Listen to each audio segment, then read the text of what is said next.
that file will look like this. It's a zipped file. And then you'll have to extract or unzip it, whatever you do on your machine.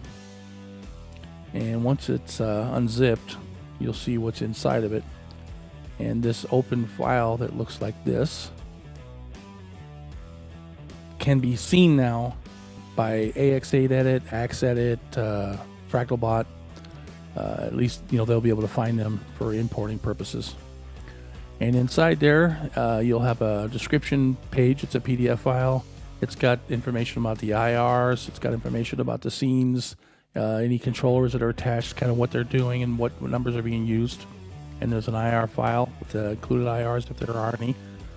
It's got the user cab number right in the name, so you'll know where to put it now. Inside you'll find two different versions of the preset, an NEC version and the regular version. The NEC version is the simplest one to use because it's got no external controllers assigned, so if you use different ones or have none attached, it will work right out of the gate. So there's a couple different ways to import the presets themselves. If you just go to a blank spot where you're going to put the preset, and you hit the import button right here, and just navigate your way to where you have the file, the opened file stored, and just pick the file that you want to put in. I'm going to use the NEC version in this particular case. Once you open it up, it should pop up here inside. There it is.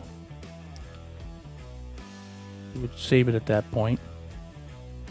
Now the cab block comes pointing to the cab location 086, which is what I use in this preset, and that's where I have the IR stored in my machine.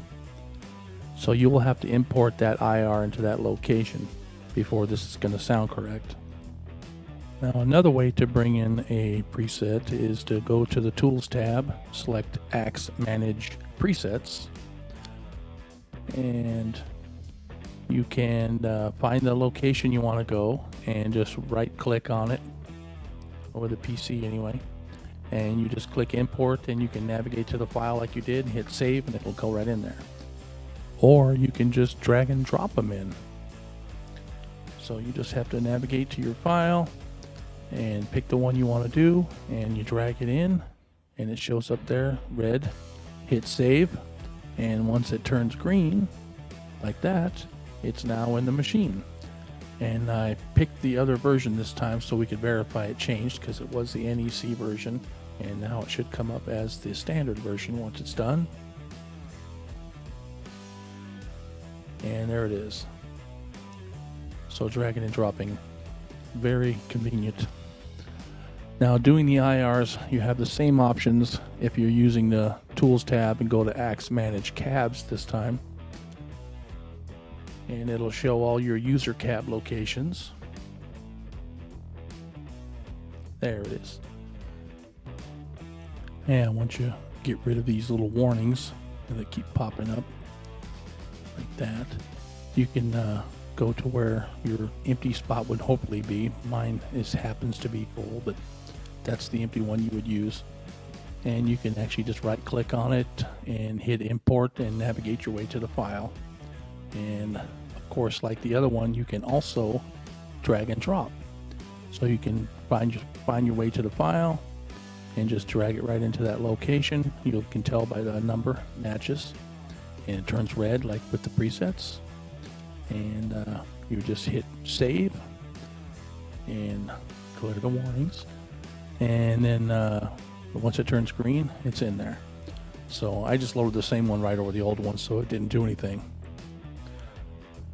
And you go back to the preset, and since it came already assigned using U86, that preset will now work. Now, if your location that I was using is already being used, you can put them into another location, but you'll have to match the cab block to use your new location. So if you say 105 there, you import it to there and go back to the preset, go to the cab block and change it to use U105. and that way the preset and the cab will be matching again.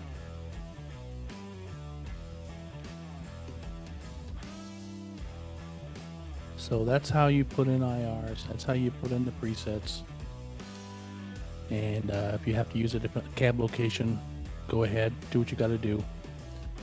And once the cabs are loaded, by the way, the numbers don't show up in the name anymore. That's only in the file name. So once it's been imported, the name goes away. It just shows the name of the actual IR file. And that's basically it. Well, I hope this helped everybody out. I'll see y'all later.